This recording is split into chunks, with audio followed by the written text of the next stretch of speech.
What's good? What's good, everybody? Welcome back to another episode of The Urban Platform Speaks. Make sure to like and subscribe to the channel as you come in and check out the content. With that being so far, it's all right. We got man and Tunk back. All right, I got my guys back in here. E-Man, Tunk, J-Mac. Yeah, man. Where y'all want to start at? Y'all want to start it with this guy that crashed out for this young lady over there at Michigan? Y'all want to start? What's his name? Sherrone Moore. Yeah, man. Yeah, let's talk about ignorance. Let's be ignorant and start off. Let's keep it going. Let's start it right. All I gotta say is that that poon must have been really good. Yeah, man. Cause he threw his career away. He threw his family under the bus. He must really be sunshine, because he threw everything away. That is just crazy. That is crazy.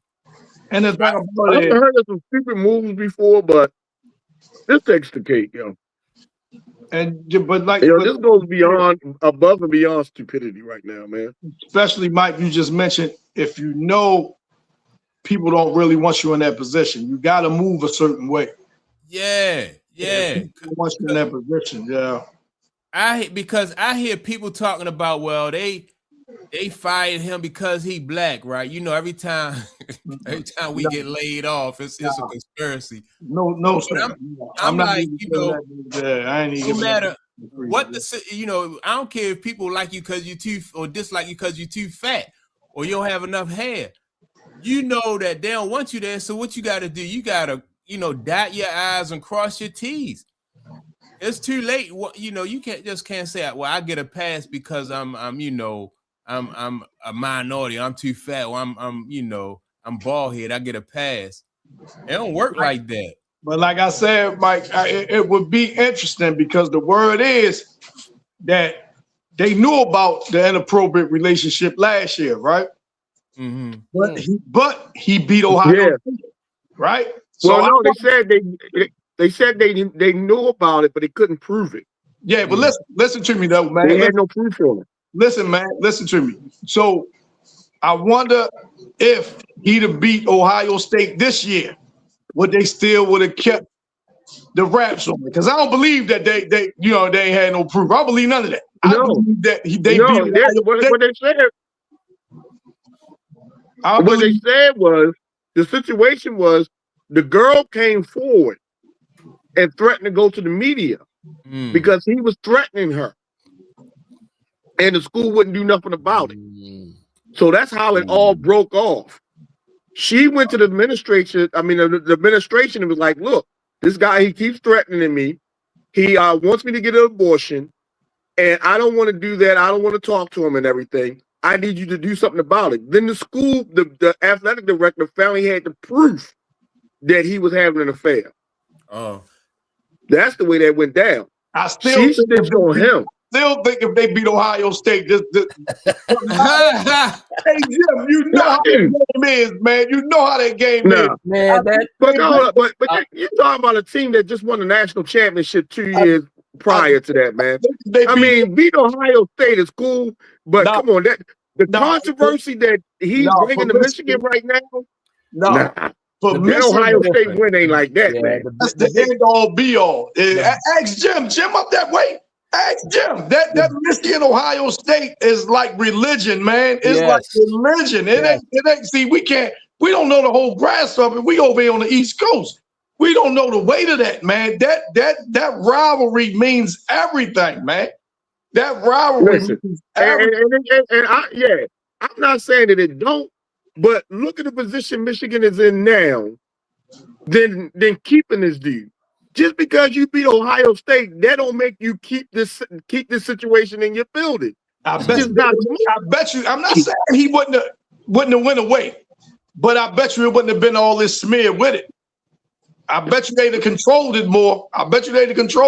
Be like, look, man, we got this dirt on you. We're gonna pay your contract off, man. You gotta leave the program.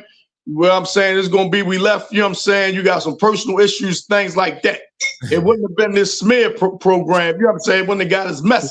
I'm telling you, man. You got to understand, though, the mess didn't come from the school, though. The mess came from the girl. But it was already over. He did all that. Huh? You think they can't control that? You think they can't control her? Man, she was making $50,000 a year.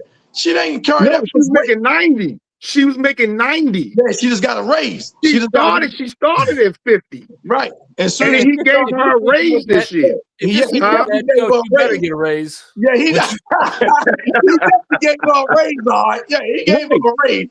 Yeah. Yeah, we know. But it seems like I said, I think now, if the girl wasn't snitching or doing what she was doing, they'd have kept it under wraps. They would have had you. That would have been the smart thing to do. Buy everybody out the contracts, start all over again. But because she's putting this in the media, and remember, he got locked up. Ain't but so much you can do. Right. Let me see. Tom said the problem is this woman played him. They've been together long before he had the job at Michigan. It's funny that she didn't get fired, but that's the whole. That's nothing. That's the whole thing. He made sure she got paid, right? That's just like what y'all said. She got a raise. What she went from $50,000 to $90,000. You know, she got a raise and a promotion, right? It's a bad look all around. Yep. Yeah. But let me ask y'all this though. When like if a coach is so the problem is that he's saying somebody that's what is she, a subordinate to him? So that's where the problem comes. Because if if he's cheating on his wife and she don't work there, then that's a whole different situation. Which I mean, and some people think that is but look at Shannon Sharp. You know, anytime you are a public figure, they say, and you messing with somebody with everything to gain and nothing to lose, then you putting yourself at a disadvantage. Yep. You know, and that's what happened with these type of. Yeah, there's that definitely that aspect to it as well. I mean, there's so many different dimensions to this, but I think Time really hits on an important one on one of his earlier comments where this is a guy who you want to lead young men and influence young men. And that absolutely should not get lost in any of this. Right. And so he had practice talking about leadership and accountability, and that kind of stuff. And he crashed out the way he crashed out. What's good, Clayton? What's up, gentlemen? How y'all doing? Good morning. Man. What's up, Tom? Tom did have let me go back to this question Tom had for you, right? Uncle Clayton. He wanted to go straight in with this Tom Brady. We're gonna get you, Tom. I mean, not Tom Brady, Phillip Rivers. What'd he say? What he say, Uncle Clayton? If Tom Brady is not the GOAT and he is like number 10 on your list, I wonder how you feel about Phillip Rivers, who is now near Tom Brady, but nowhere near. Yeah. Nowhere near Tom Brady, but at 44, Rivers, get a shot. We gonna get into that, man. Yeah. I'm just saying. No, I don't rank Phillip Rivers on no list like that anyway. So, but I'm curious to see how this thing play out. I want to see how this play out today too, man. With Phillip Rivers and well, let me ask y'all this though. Hold up, what's up, man? What's going on, man? How you doing? What's up, man? I ain't hear you say what's up. I just had to say what's up to you, man. You know you my guy. I didn't realize I was on mute. Oh, okay. That's what's up. All right, I'm sorry, Mike. Mm-hmm. No, it's all good, man. But yeah, when we talk about this guy, what you got to say on this Sherrone Moore situation, Clay? Man, I'm listening to y'all, man. I don't really have much to say on it, really, to be honest with you. We've seen this thing over and over. We've seen different scandals and stuff. Hey, man, all I'll say is human nature and temptation is undefeated, bro. Yeah. That's all I got to say. Now, my question is, going forward, do any of you guys think that he has a career in coaching? You definitely know he's not going to be in college anymore. Not for a while. No, he burnt that bridge, I think, when he threatened to kill himself with that butter knife. I think that was that was interesting. Yeah, man. Because I mean, as a head coach, his career, J Mac, if I'm not mistaken, it wasn't really that good. Michigan wasn't that good since they won a championship, correct? They've been on the ever since they pawned JJ McCarthy over to us, the Vikings. They've been on a little bit of a slide. I mean, we talked about it. They did beat Ohio State last year. This year, not so much. But yeah, they're kind of on a downtrend, and so he was definitely getting it from all angles. Yeah. So out there where you are, was he kind of on the bubble anyway? I mean, it never hit my radar that he was in a hot seat. Mm-hmm. I mean, but they, we talked about it. They take that. There's so many rivalries in the Big Ten that go back decades and decades, almost like 100 years kind of rivalries, right? And so that's why those things mean so much. And so, yeah, if you're at Ohio State and Michigan, you got to win that game. Otherwise, boosters are going to be on your ass.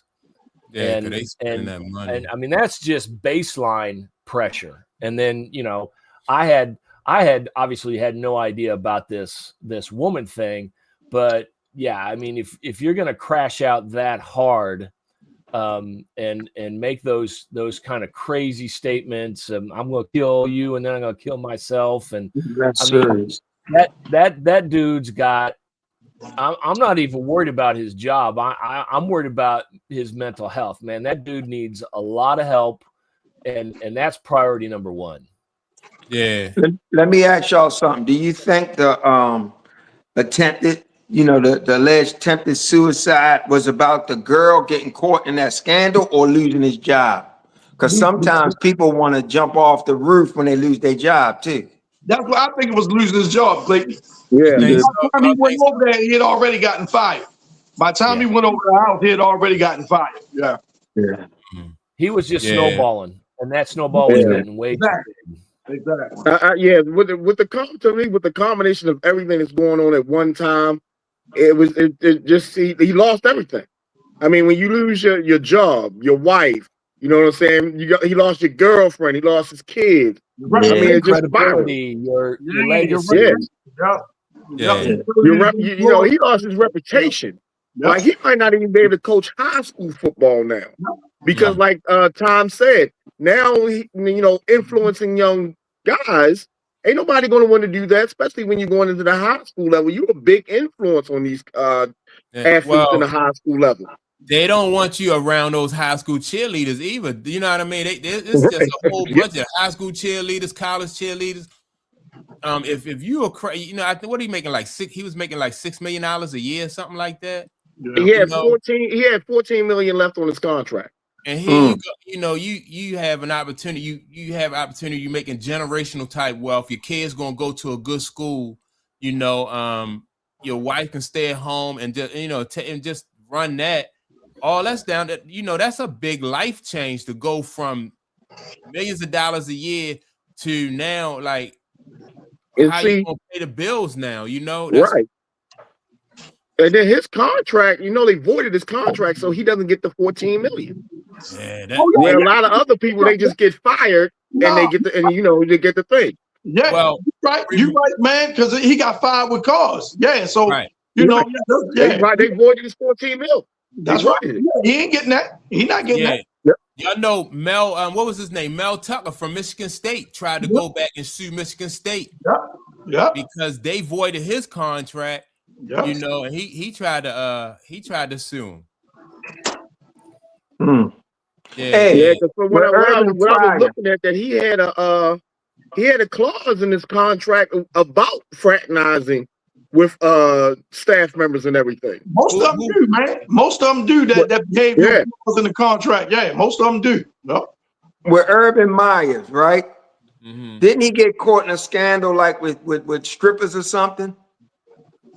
What was it? I think he got caught like in the same type of situation. Yeah. This what happened. Yeah.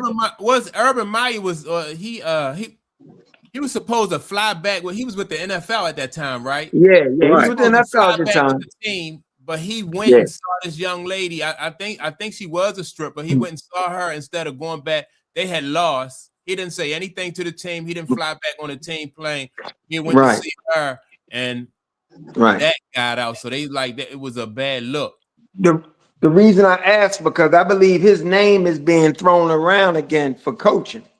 And when we talk about leading young men, you know what I'm saying? I know it might not be exactly the same, but still, it's like, you know, well, the example that you set. And I'm just curious. That's all. Yeah, well, I mean, there's other examples too that who is the basketball coach? Rick Pitino, that's the one. That's I was thinking Larry Eustace. He got caught partying with students. And Rick Pitino, remember Rick Pitino was in that what's the name when he was down Louisville. Remember he got into that scandal and all when he had the mistress on the side having sex with her in the bar, behind the bar and all that stuff. Right. Paid for abortions and everything. Yeah, Rick Pitino. The thing about it is, what's my man in Michigan, he don't have a resume that an Urban Meyer or Rick Pitino has. Yeah. You know what I'm saying? He's not established like that. Yeah. But Urban Meyer, man, because he had success on the college level, man, he's going to always, his name is always going to come up. But even roll it back a week. He gets fired. He doesn't crash out. He takes his lumps and goes in front of the media and says, "Yep, I messed up. Yep. I need to be better." He goes away for 4 or 5 years, 6 years, whatever, starts to rebuild, comes back. He's out coaching again. Yeah. I definitely agree with that. I definitely agree with that. Even if it's Division III, he's getting a job somewhere. You mean you talking about Sherrone Moore? You think he'll be able to get a job? Yeah. What about because if you look at the situation, remember Todd Bozeman from Cal. Todd Bozeman had a relationship with a student at Cal that got out, and they suspended Todd Bozeman, and he built his career not back to the point where he was with Cal. He came to Morgan State University, and it's just tough to come back like that. It's tough. It is, but it can be done. There's no coming back from what he did. Not as a coach. Not as a coach. He can rebuild his life, but not definitely not on that stage anymore. You know what I'm saying? Yeah, definitely not on that stage. That he might get a job being a scout for an NFL team. You know what I mean? 4 or 5 years down the road, but definitely not on that level. If he didn't crash out, let me ask y'all this: if he didn't crash out the way he did, do y'all think that he could have just went to the NFL with Harbaugh? You don't think so? I don't know. Not right away. Yeah, not right away. Yeah, not right away. Yeah, I think he was almost like hands off for a moment. You know what I'm saying? Like hands off for a moment. You know what I mean? Yeah. Almost like Petrino. Remember Bobby Petrino down in Arkansas? Yeah. Remember when he got to the motorcycle accident with the girl on the back? Yeah. And all that? Yeah. He had to go away for a while. Then he come back. But like you say, he didn't crash out though. He didn't crash out. He crashed, but not like that. Yeah, right. It was a different kind of crash, right? It was a different kind of crash. So but I think for you know what I mean, at least for the short term. You know what I mean, he got it. He got to deal with all this stuff, legal stuff and all that. Let me say this about Tom question. Tom says that so my question is, how can they trust her not to have a relationship with a staff member at a university? And if she could mess with the coach, what makes her not mess with the players? Just the question, right? And this is what I said earlier. Anytime you are a person with some type of authority or some type of fame, and you mess with somebody who don't have anything to lose but everything to gain, she had, you are handing her all the leverage, right? And so I don't know if this situation is going to follow her as far as like, if she go to apply for another job, probably not. Because Mike, I'm sorry to cut you off, bro. Go ahead. No, because she's always looked at. He was the what you call it, authority figure. Yeah. Authority figure in the whole thing. Yeah. She's going to be the victim. She's going to be the victim in this situation. That's right, man. That's what I'm saying. That's what I'm saying. Yep. Do y'all remember this though? Now this wasn't even in sports, but it was. I think it was like 4 or 5 police officers had sex with a female cadet. No, she was a female police officer. They fired all 5 of the police officers because all of those guys were, over her head, superior officers. And plus she sued the police force and won. So this young lady, could possibly sue. I don't know if that's what she's talking about, but I don't think her. I mean, no, she with all this transpired, and as much as the victim as she is right now, she's suing the school. Yeah, she should, because what they're saying is that when she went to the administration, you know what I'm saying, the administration didn't decide to come back and do something about it. But what they try to say, the administration already knew but didn't have proof. That's why they didn't do nothing to him last year. So it's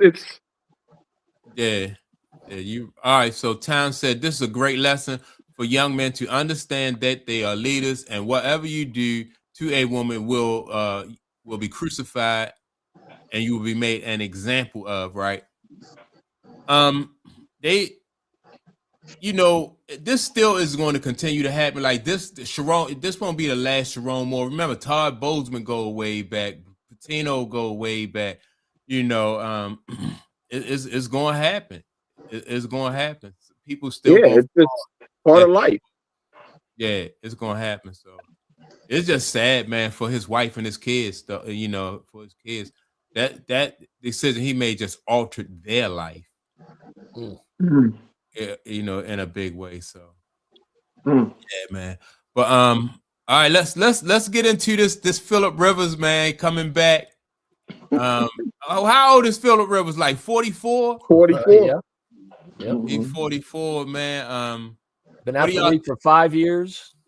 That's what I'm locking hands with. I'm not locking horns with the point of he's 44. He's been gone for 5 years. That's the thing. He was eligible. They voted for him for the Hall of Fame this year. Yes. Yep. That's crazy. They voted. He was in the vote for the Hall of Fame this year. And now that clock resets. Yeah, it sure does. Okay. Yeah, it sure does. He's civilized now, though, man. Just imagine him getting hit, falling down, letting somebody fall on top of you, man. And, basic stuff. Hey, 2 weeks ago, he coached his son in the high school championship game over in Alabama. That shows you how much NFL work he was doing. Yeah, he was coaching. He's a grandfather now. He's a grandfather now. He's a grandfather now. Yeah. But they were saying though, Brett Favre was a grandfather too when he did his last year at Minnesota. Oh, he was? Who was it? Who was, man? Brett Favre. Yeah, I think so. Yeah. He was a grandfather too. I tell you what, this is going to be a great story until he breaks something. Right. Right. I mean, he coming straight from the couch. No camp, no preseason. Right. And that's what I'm saying, man. Just getting knocked around a little bit, falling awkwardly or something, or somebody falling on you, 300-pound defensive lineman falling on you or something like that, man. I don't know, man. I'll be real careful with him. But that can happen to a young, spry athlete too. So No. But you just said young and spry, as opposed to old and a grandfather. You know what I mean? Yeah.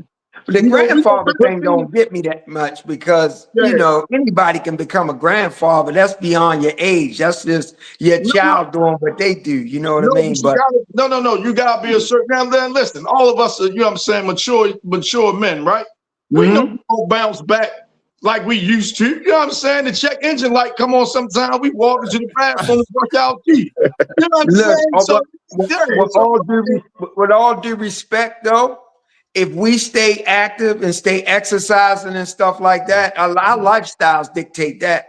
So I don't know what Phillip Rivers been doing, outside of football. I'm still want to see this shit happen, but we our lifestyles actually do that, not our age per se. Our lifestyle dictate what?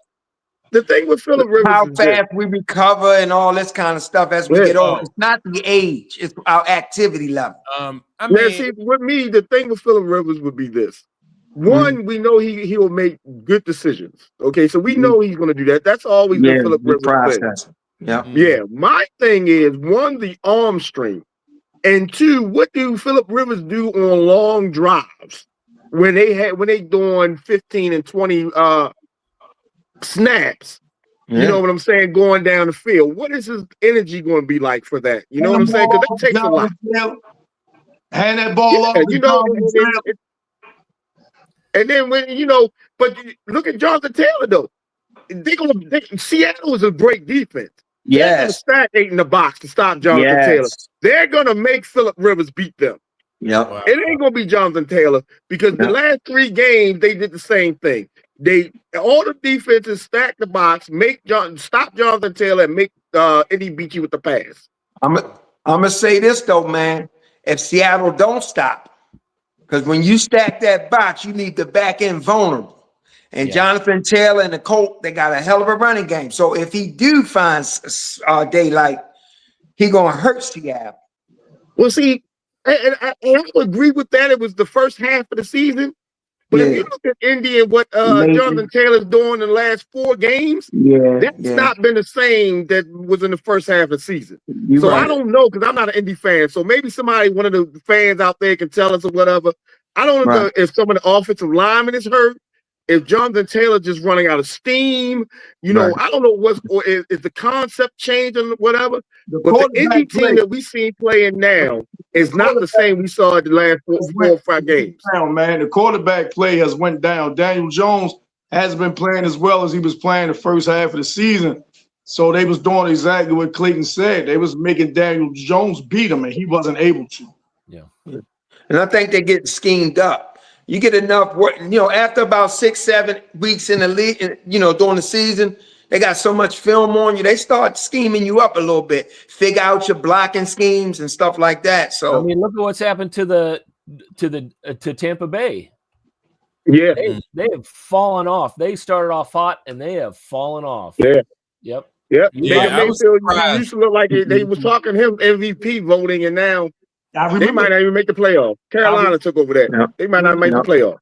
I do. I remember that. They was talking about Baker being an MVP. I remember that. Yeah, I was surprised. Yeah. I mean, Phillip Rivers is they're definitely gonna set him up for easy wins, right? The easy plays.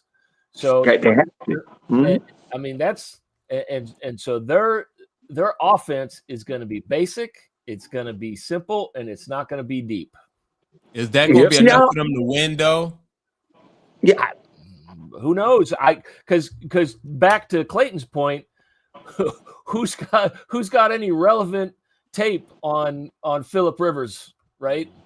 We don't know what we're going to see. But I think Phillip, I don't think they got to dumb down the playbook for him.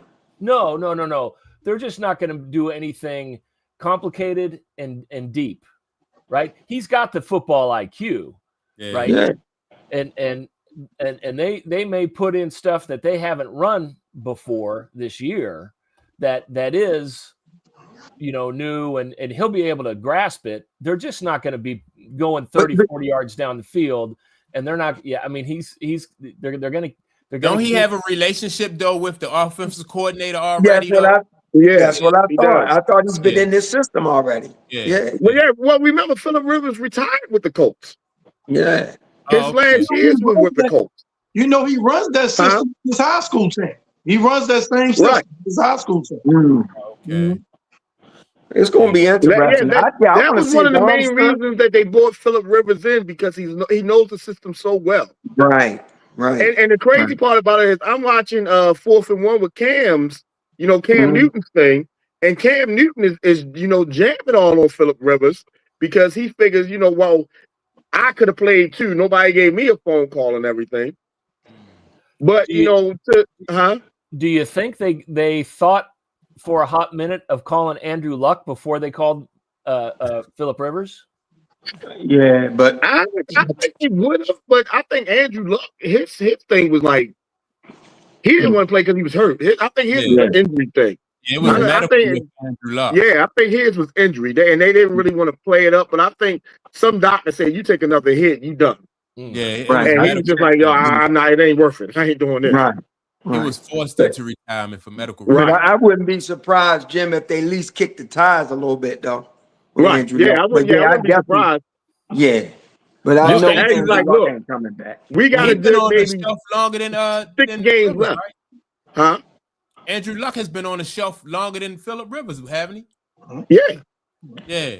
But I think he remember they bought Andrew Luck Phillip Rivers over when Andrew Luck retired. Oh, okay. Okay. Yeah. Yeah, I remember. Do y'all think a couple years? Hey man, that might have been even a couple years after Andrew Luck retired too. You know what I mean? That could have been. I think it was. Yeah, I think it was a couple years after he retired. Yeah. Yep.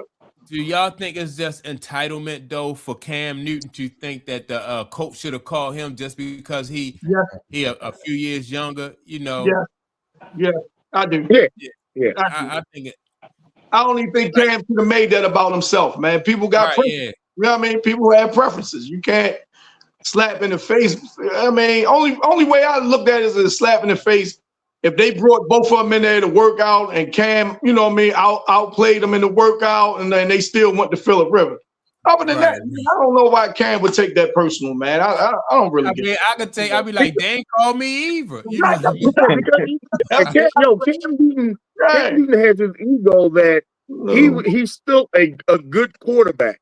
Because remember, teams were working him out 2 years ago, but he wouldn't sign with nobody because he wasn't guaranteed starter spot. He wanted to be a starter. Yeah. He wanted to be a starter. And teams were bringing him in and work out as backups. Yeah, see, and he didn't want that. Entitlement. That's entitlement. It is. It's entitlement. But even if you think you are a starter, you know, and you like, I'm gonna get in there and I'm gonna prove, or maybe an opportunity might come up. You know, he just had a one-track mind. Either I'm going to start or I'm not going to play. I think he really don't want to play. Maybe he just talking. You know what I mean? I don't think he want to play. Right. But look at it this way: the way quarterbacks fall in the NFL, that's a bunch of bullshit that he talking about. I'm not coming in unless I'm a starter. Because in the NFL, 3 weeks from once you get in, you could be starting the way quarterbers are falling. Yeah, that's what I'm saying. For example, look at Indianapolis. They started 3 quarterbacks at the beginning of the season, and they got to go. They went to Phillip Rivers. Cleveland had 5 quarterbacks, in camp. You guys, now it's Shador and Watson. Yeah. You guys, is Anthony Richardson still hurt? Yes, he's on IR. Okay. Yeah, hey, did you hear how that says a whole lot about him. Did you hear how he got hurt? Okay. Yeah. The stupidness. Well, how Anthony Richardson get hurt? He's working out with the stretch bands. He stretches too far, it pops, hits him in the eye. Oh, wow. Like the Three Stooges type thing. Yeah. Wow. So not only does he lose his spot playing around and not being, practicing and studying and all the stuff the quarterback should do at the beginning of the year, he goes into the gym and hurts himself. Yeah. That's crazy. Wow. So I don't think the coach is going to pick up any options on him. I think they're going to release him. Because if I'm not mistaken, wouldn't this be Anthony Richards' 4th year? No, not yet, is it? I mean, next year. Next year, wouldn't it? Because he's on IR this year. So next year would be his 4th year, right? Yeah. He would be trade bait. If anybody would take him, take him. He was the 4th. I would reset that. He was the 4th in the draft, man. That just goes to show you that them GMs, man, don't know nothing, man. And I seen him down Florida. He's the athlete. He wasn't a quarterback. Yeah. He was an athlete. He wasn't a quarterback, man. And because he's big and he got a big arm, and they're like, oh, that's the next one, man. But that guy, he's not that good. Yeah. In all fairness to them GMs, they was getting caught up in the Lamar Jackson hype at the time. Because Lamar was such an athlete, running and all that. Anthony Richardson looked like a stronger version of that. And everybody wanted that next thing, He looked like Cam, but hold up. 6'4". Right. Yeah, he like 6'4", man. He big and he's strong. But see, this This one you gotta hire a coach, man, that don't mind or accepts coaching. You know, sometimes, man, coaches don't coach. They want you with this win now philosophy all over the league. Is we want you come in ready. We want you come in almost, you know what I'm saying? You got to be ready to run this particular offense. You got to be able to execute it from day one. They don't take the time to try to coach guys, and maybe because they on the clock too. Maybe because them coaches are on the clock as well. You know what I'm saying? Yeah. Well, I you make a good point. Coaches don't really coach nowadays, though. Right. But right. And you make a great point, because let's talk about what's going on in Cleveland right now. Shedeur lit it up last week. Lit it up.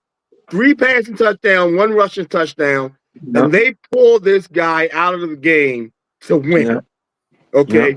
Cleveland's always been a bad organization, regardless of the ex-Ravens time to now. They have always been a bad organization from top to bottom. And Shedeur needs to get up out of there ASAP. You know what I'm saying? Get out of there and go somewhere that can develop him. Who made get the coach out of there, man. Just get the coach out of there. You ain't got to move the ball. I know. I think it's even bigger than the coach. I think it's the culture in the building. They can bring Jimmy Johnson in that building.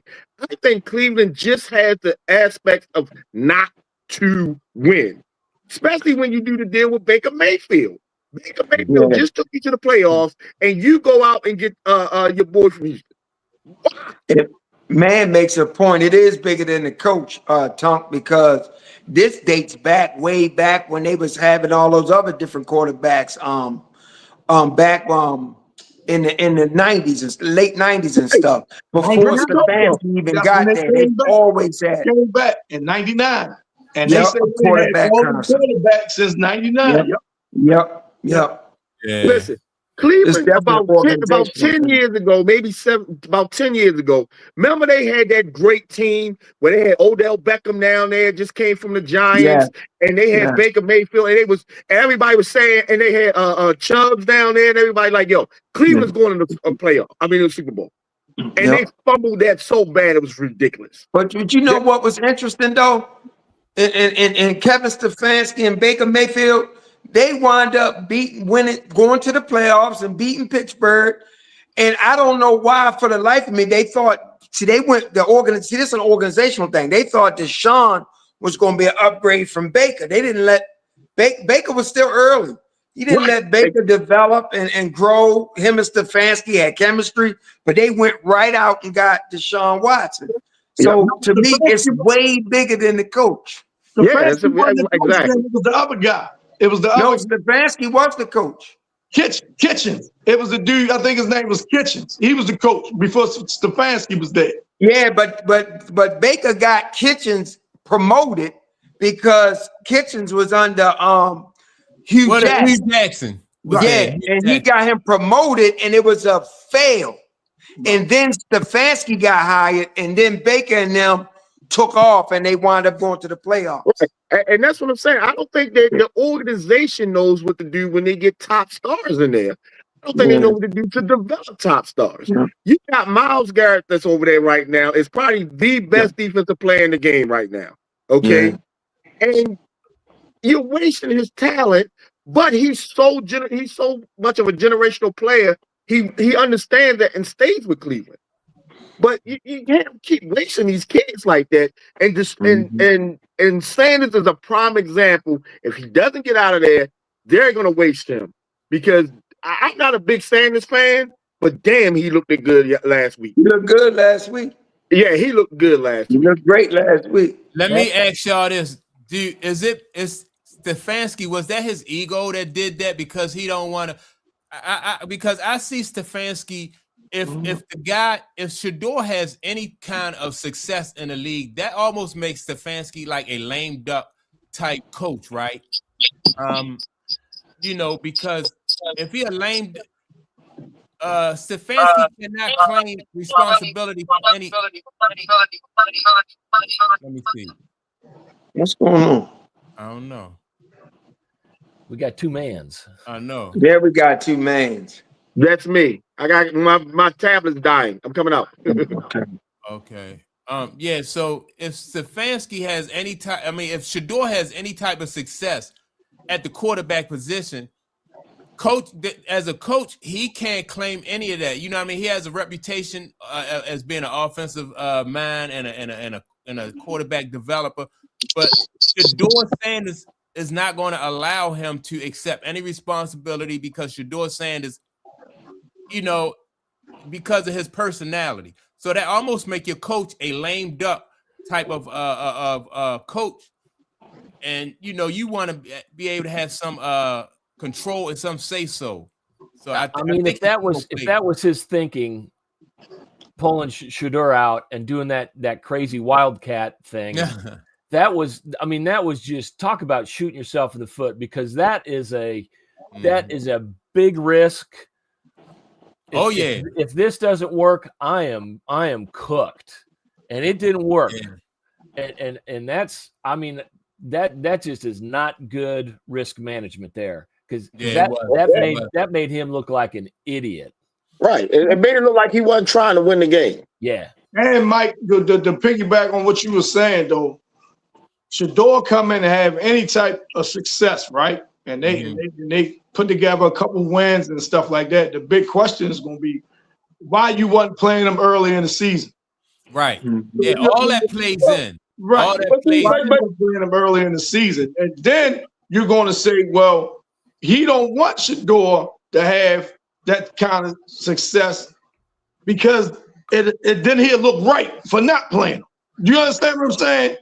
So it's like man, just say shoot yourself in the foot.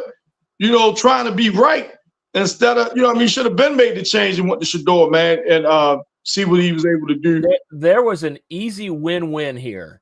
You keep him in there. If you win the game and he looks good, you go to the press and you say, hey, we've seen this coming. We were building him up. We wanted to wait until he was ready, right? You spin this. You use coach speak. You know how to do it.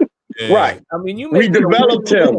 He was developing slowly. Yeah. I don't think the Shedeur fans, I don't think the Shedeur camp, I don't think they're gonna let that slide though. It don't matter. But that don't matter. You still for the rest of the country, you make it a win-win. Yeah. I mean, he made it a lose-lose. And then let me tell you this: it's even more controversy now because Deshaun Watson is back. Yeah. Yeah. So now that instead of them saying, yes, Shedeur Sanders is our quarterback going forward into the end of the year, they won't say that, but they're putting it into the media that Watson is practicing him back now. I thought they did say he was starting for the rest of the year. They didn't say that? No. I thought I haven't heard it. I thought he said that. I thought he said that. Okay. Yeah. No, all I heard is that Watson is back practicing now. Yeah, but they did say Shedeur was a starter for the remainder of the season. Right. Yeah. You heard that right, Tom. You heard that right. Okay. Let me ask y'all this: if Shedeur, if he have a good season this year, right, for the rest of the season, is Shedeur the kind of kid that's coachable though? Like if you're a coach, if they get Stephanski out of there, is he the kind of guy that's coachable and that can buy into somebody's program for the sake of the team, or he just going to be like, is he coachable? I'm going to tell you this. Cleveland gets 2 first-round draft picks this year, okay? If they pick up a quarterback at any point in this draft, okay, they need to sell the Cleveland franchise, okay? Yeah. So you wouldn't draft the quarterback, even in like the later rounds, you wouldn't draft the quarterback? You don't draft a quarterback, none in this round, none in this draft. Because remember, you still got the young kid that's hurt. So he's still on that roster. Okay? So you got Shedeur number 1. Watson. And Watson, and then the kid that just got hurt. So you got 2 young quarterbacks and 1 aging quarterback. You draft a quarterback in this draft, just kill the whole franchise. So that's what we talking about, though, when we say, like, it's not even about developing talent. Now it's just about trying to hit that, you trying to hit that, you want somebody like Andrew Luck or something like a quarterback that's going to hit the ground running when he comes to the league. You don't even want to develop any talent. Right. Yeah. You put talent around Shador right now. You put Watson as the backup, and you put the other dude as number 3. Build your team around Shador. Now, we know Shador, like to answer your question, Mike, we know Shador comes from an NFL background with his father and everything. Mm-hmm. So I think he can handle the pressure. I think he is willing to play as hard as he can for a winning team, because the reality check was this year for him. Going where he went into the draft instead of going where he thought he was going to go. That's a big reality check for anybody. So y'all think Shador is coachable then? With the right coach, yeah. Y'all think he's coachable? I think he is, yeah. Okay. I really do. Yeah. I want to see what he looked like today against the Bears. That's what I want to see. Because he looked great last week, but it was the Titans. What are they playing for? The Bears are playing for something. So if he go out today and perform well, they don't have to win the game. But if he performs well, I think. And you know what, Clayton? I don't know what you mean by performing well, but you're right, though. I just think if he's just solid, man. You know what I mean? If he's just solid, he have a solid That's game. what I mean. That's what I mean. Right. Yeah. I was looking for him just to make good decisions. That's all. Yeah. I'm just looking for him to make good decisions. Don't turn the ball over. Read the check down. Right. Don't turn the ball over. Read the check downs. If you got to get out the pocket, get out the pocket. I'm not expecting him to score on every drive. Shit, I'm expecting he might go like a 2 or 3 and outs. Yeah. Well, I'm looking at his decision making. That's what I want to see. Yeah. Let me. Tom says, of course, he's coachable. What make you believe that he's not coachable, right? And so I asked that question because the only coach that Shador really knew was his father, right? And so it's a difference between trusting in your father and then trusting in somebody outside of the circle that you're used to. So that's why I asked that question. In my opinion, it just remains to be seen. Because still, whatever happens, some things that happen on the team, his father still might give some input. So you're going to have the coach on one shoulder, and then you're going to have the father on another shoulder. So that's going to be, and I guess other kids like Andrew Luck's father probably was the same way. Peyton Manning's father, all of them. Manning, right. And I think he's a professional now. He's a grown man, and we all seek our father's advice. But I'm speaking for myself. We all seek our father's advice. You know what I'm saying, when it comes to a number of things. But I don't think Dion is trying to sabotage his career or anything like that. You know what I'm saying? Right. I think he's gonna let him go ahead. This is what I think you should do. Keep your head up. You know what I'm saying? Move on to the next play. That type stuff. I don't think. I don't think it's coming in almost like, no, if they call this play, check out of that, or if you don't feel right about the play, you know what I mean? I don't think that's going on. If you look at the way Shador's been playing over the last 3 weeks, his game is getting better and better. You know what I'm saying? He's getting better and better over the last week as more than he's played, and that's a coachable thing. You know what I'm saying? That's what coaching does. You look at your game plan from last week. You see the things you did right. You see the things you did wrong, and improve the things you did wrong. That's all coachable, and I think that's one thing that Dion May instilled in him is you're never perfect. Because Dion always said that there's always going to be somebody out here that's going to be able to beat me on a route. So I got to be better than them. So I got to study that situation. So maybe, I don't know, because I'm not coaching him, but maybe he does have that same attitude. Like, look, I got to be better. Yeah. And there's definitely a trend in the NFL where quarterbacks kind of fizzle out in one place. They go somewhere else and they continue to improve, right? We've seen Sam Darnold. We've seen Daniel Jones, Kirk Cousins, my guy, Kirk Cousins. We've Baker Mayfield, Geno Smith. I mean, right. There are great, good quarterbacks out there that have not made it in their first, second, even third place, and still have had good success. Yeah. I would not be surprised if Shador ends up being one of those guys. He's showing us something. Do y'all all think that he's going to be out of Cleveland? Do y'all think he's leaving? I mean, that's a Cleveland thing. I don't think that's a Shador thing. I think that's Cleveland. You know what? I think he's gonna be out of Cleveland. They didn't want him. His father didn't want him to go to Cleveland. He said that before the draft anyway. You know, I think they want him out of there because of the organization. Like y'all was saying, they, you know, like they just has a quarterback carousel. They just had so many quarterbacks in there. Nobody took the time to develop. You know, they got the defense, or you know, but they just haven't developed the quarterback. So it's one narrative though I want to kind of touch on and kind of dispel. You know, in the media now, they're saying that because he's playing so well, he's making all those teams look bad that passed on him. And in fairness to the team, everybody didn't pass on him. He told Baltimore, don't draft me. He told the other team, Philly, don't draft me. So it wasn't about everybody passing on him. And that's the narrative that they're trying to spin now. All these teams passed it on him and they were dumb and this, that, and the other. He was turning down teams. Yeah. Oh, he didn't go. And hold up. And let's not sugarcoat anything though. Cleveland is still in last place. A couple Both of y'all talking. Yeah. Go ahead, Tom. No, I was just saying he ain't go to the 5th round. So you know what I mean? Teams passed on him more than once, more than twice, more than 3 times. You know what I'm saying? But we don't know. We don't know what round the Ravens was trying to draft him in. No, I think they might have been trying to draft him in the 2nd round. Yeah. We don't know the reason, but teams did pass on him. You know what I'm saying? We don't know the reasons. I know New Orleans. I'm just saying, if you got Lamar Jackson, you got Jalen Hurts. All right, your first draft pick ain't a quarterback, but the 2nd round, I'm trying to draft you. And you saying don't draft me? Right. Well, I know the New Orleans Saints should have drafted him. I don't know where. Yeah, I thought Pittsburgh should have drafted him. Yeah, I really. I agree with that, but you know, draft him. You know what I mean? So you know. Yeah.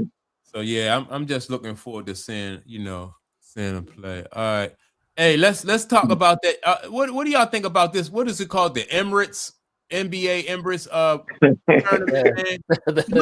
What's that? Nobody gives a damn cup. Yeah.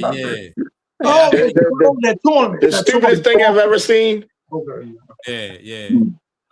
So OKC lost to the Spurs. The Spurs. Yeah. Jim called it. He was all in the text. Yeah. You know who y'all taking? I didn't even know the cup was going on this weekend, to be honest. Yeah. Hey, the way that you know they playing in the cup, if you look at their court. Okay. All the NBA courts have the cup on it. It has the colors and stuff on the court. Yeah. That's how you know they're playing a cup game. Yeah. And that's the best part of the whole tournament. Is the courts. Yeah. How about that? Well, Jim, I should have put money on it. Since you tuned in, Jim, who wins the cup now between the Spurs and the Knicks? They're the 2 final teams, right? The Knicks do. Oh, you got the Knicks. I got the Knicks. Okay. I wonder if the players even really care. If they really invested in this cup thing. I mean, there's money on the line, so yeah. Right. Yeah, isn't there like $1 million per player or something like that for the winning team? I don't know what it is, but it's I mean, there's incentives for sure. Well, another thing is it's part of their season's record. So they're playing it's a cup, but they're playing their schedule. So they're going to give some effort. That's right, Clayton. That's right. It still counts as a game. Yeah. That's right. Okay. So yeah. All right. So it's crazy. So they're saying that the OKC is too dominant, right? I don't see them as being too dominant, because they before yesterday they blowing out a lot of teams and the games wasn't close. That's not good for the NBA, right? And so my take on that is it's good for I think it's good for the NBA because that means that everybody else gotta raise their level of play. If you want to beat them, then you got to do what the Spurs did yesterday. You just got to go out there and play to their level if you want to beat them and beyond. Right, but first of all, we're talking early in the season. Everybody looked really dominant, depending on who you have. Because look at Cleveland last year. Cleveland was killing the East last year. Mm-hmm. Cleveland looked dominant last year. Look what happened to them at the end of the year. They just fizzled out. Mm-hmm. So, it all depends on when people get healthy or not. You know what I'm saying? Yeah. When February jumps in right after that All-Star break, to me, that's when basketball really begins. You know what I'm saying? That's when that's when your superstars got to come to play every day. You can't take a week off or 2 games off now because you still got, half a season left. After February, you're done. That's it. You only got 40 games left, so you got to come with it. And that's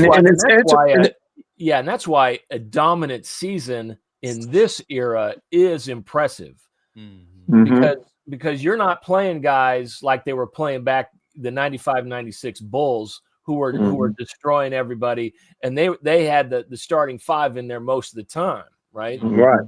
And now you got load management and all these other things, and now you got a team that can do that. That just shows how deep they are, how talented they are, and that's fun basketball to watch. And it's interesting that it wasn't dominant. It wasn't bad for the league when the Golden State Warriors was doing it, and it wasn't bad for the league when the Bulls was doing it. Right. So to me, that's a crazy narrative. Exactly. That's why I said, you gotta you gotta beat them. If you want to beat a man, you gotta beat the man.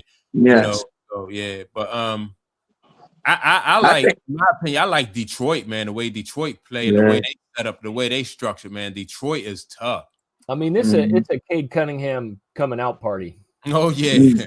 Oh yeah. That was last year, Jim. I think that was last year. His coming out party was last year. I mean, that was hey, who's this guy? Now it's hey, look, this guy's great. Yeah. Well, this year. He not sneaking up on nobody. I can tell you that. Yeah.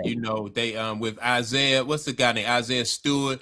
And he like the enforcer on the team. Oh yeah. So it's Charles Oakley. Well, and he have another guy that's an enforcer too. He got, man, this team is like the old school bad boy, Pistons, man. Cade Cunningham just got free run of the yard. He can do what he want in that yard, man, because them dudes got his back. He can play, man. He can play. Yeah. And the other guy, what's his name? How do you pronounce his name? Ashore Thomas, the twin. Yeah. The twin guy. I don't know how you pronounce his name. Yeah. His brother is at Houston. One of them was at Atlanta at one time, right? One of them was at Atlanta at one time. No, okay. I thought both one of them got drafted by Houston and the other got drafted by it. Okay, all right. I just thought one of them got drafted by Atlanta, or they from Atlanta or something like that. Yeah. Oh, okay. Yeah. He's really good too, though, man. Their team just got balanced and they play defense. Only thing about them, like if they had to go up against OKC or Houston, I think they don't have like the scoring, but their defense is tough. They don't have that firepower that Houston had. Hey man, it was a milestone a couple days ago that was hit, man. What's the name? James Harden, top 10 in scoring. Oh, that's right. Yeah. James Harden, top 10 all time in scoring, man. Man, I'm so sick of that. I was surprised. I'm not gonna lie. I was surprised. I was even though I know top 10 scoring in NBA history. I mean, you gotta tip your hat to that, man. You gotta tip your hat to that. There's no. Yeah, man. I don't. I'm not impressed with scoring, man. Yeah, not in this day and age. Not in the NBA. No. Yeah, I mean, they ain't playing no D and stuff like that. I mean, it's great. It's great on his resume. It's gonna get celebrated, but it don't mean the same to me. Just like 4,000 yards passing don't mean the same to me, and all these other it just don't mean the same, because it's just everything's changed, But congratulations to James Harden. It's not about winning anymore either, though, man. Like it's just that. Let me see what Tom said. I made the I was looking for this NBA Finals too. OK Thunder versus the Detroit Pistons, right? Because you got two different playing styles. That'll be, two different playing styles, two young and up and coming team. I think in the East, man, like I think Cade Cunningham, and somebody else said this, he's the second best player in the East behind Giannis. What y'all think about that? No, I don't. No, I don't think that. Who you think? Who you think? Who y'all think? Behind Giannis in the East, I put what's the name up there? Dude from Boston. I put him up there. I put Banchero up there. I put him up there. I would put I know Mike don't like him because he don't like little guards, but I'll put Donovan Mitchell up there. Like Jalen Brunson? Yeah, man, I think Donovan Mitchell. I'm not a big fan. Mike don't like no guard under 6'5", man. Brunson, Mitchell. 6'5", man. Man, Mike discriminating, man. Yeah, man, I do. When they get to the playoffs, man, because you put that length and that athleticism in there, and then they just had problems with that, you know.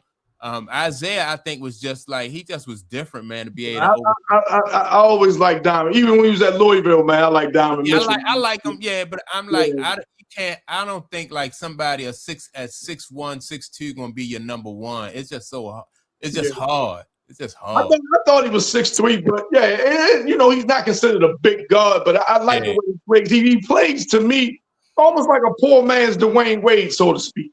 He said a poor man's Dwayne Wade. Poor man's Dwayne Wade. He said a poor man's Dwayne Wade. I mean, I don't mean that figuratively. I know you don't. It just sounded funny. That's just figuratively. And Dwayne Wade was 6'4", you know. And I think Donovan Mitchell 6'3", but it's all the same. You know what I'm saying? It's all the same. But I like it. But I would put him number 2 in the conference behind Giannis, man. I wouldn't do that. Yeah. Well, but hey, speaking of Giannis, do you think he's leaving before the trade deadline? Yes. But where to? I think he's leaving, but where to? Somebody can put together a package for him. I think he's gonna end up in New York, if anyway. Right, that's what I'm going to say. They was talking New York as being the front runner for him. How much you got to give up to get him, though? A bunch. Listen, New York a lot of draft picks. Yep. They're gonna have to give up draft picks. What's the difference between him playing beside Brunson and him playing beside Dame Lillard? Big difference. Like, I know. Yeah, I might say no. If he goes to the Knicks, he's gonna play power forward. No, we ain't talking about him. We talking about the guards he playing with. Right. Well, not the guard. To me, the guards thing. Yeah. I don't think there's no difference between those two. But you go ahead, Clayton. Explain what you said, Bunch. Explain that. I just think it's a big difference. I just don't think. I know Dame Lillard is a great scorer, but I just think Brunson plays with a certain amount of toughness. Yeah. And you know, I don't know. It's just different to me. They're just two different kind of guys. You know. So I think the difference is with me. Brunson would be told and understand that he got to get that ball up. Yeah. I think Dame kind of thought that him and Giannis was like on the same level, and they weren't. Okay. And you know, far as you know what I'm saying? As far as importance. Right. That's right. My question is, what you guys think? How you think Cat will play? Yeah, he's gonna be in the trade. He's gonna be in the trade. Yeah, he might be in the trade. Yeah. But let me say this about Brunson: the difference between Brunson and Dame Lillard, right? I like Brunson's shot selection, right, is better because Brunson will get a higher percentage because he'll shoot the mid range. He'll score going to the basket, whereas though Dame will rely on that jumper, right? Mm-hmm. And I think that'll take some pressure off of Giannis if they could play beside each other. You know, because you don't need Dame, you know, you don't need Brunson shooting a whole bunch of threes. And then, you know, you got long rebounds, everybody out of position, you know, you start that fast break, you know. He creates contact, so he'll get to the free throw line a lot. Right. Whereas though Lillard really wasn't, you know, he wasn't for that contact like that. So that, you know. They just had to give up so much to get him, though. And New York defense is tough, but I think they can give up some of their defense to get him. We'll see. Yeah, we'll see. You never know. Crazier trades have been made in the league. Y'all know where he really gonna end up at. Y'all talking that Knicks stuff. Y'all know where he gonna end up at, right? Y'all already know, right? Miami. The Lakers. You know that's where they're gonna end up at, the Lakers, right? You already know that's where they're gonna end up at. If I'm Giannis, I don't want no parts of LeBron James. No, LeBron gone. LeBron gone. Okay, we talking about him and Luka, man. We talking about him and Luka up there. Well, there is a history of LA and New York getting blockbuster deals and blockbuster trades. You know, Milwaukee. I mean, the Lakers got Kareem from Milwaukee. You know what I'm saying? So I wouldn't be surprised if he landed in LA, but I also wouldn't be surprised if he land with the Knicks. So he might. I wouldn't be surprised he end up with the Knicks. Yeah, he might. But you know. Let me see what my man Rick. Welcome to the chat, Rick. Appreciate you coming back. Let me see. Town said, no, I believe Cade is the best player in the East right now. I believe y'all are not mentioning a lot of players, but not giving mentioning a lot of players, but not giving Jaylen Brown his due. Yeah. Oh, Jaylen tough. Yeah, I like Jaylen Brown. Yeah, he's second behind Giannis. I wouldn't put Cade Cunningham in front of him. Yeah. Jaylen tough. Yeah. Absolutely. Yeah, man. So he the full package. Yeah. Let's have this discussion, right? Who said this? I don't know. I forgot who said it, but somebody, I think it was Paul Pierce and somebody, and Danny Green had a discussion. They said that Michael Jordan bag didn't have a bag like Shea Gilgeous-Alexander, right? And so I'm like, man, did y'all see what Mike did to the league? You know, before he developed that the turnaround and he learned how to play, with his back to the basket. Y'all see what Mike was doing? They said Mike don't have the bag that Shea had, right? Why is that? Why is that? I don't understand why that's a talking point. I don't know. You know, I mean, bag somebody had. He's not as good as Jordan was. So having a bag, why does that matter? I don't get that.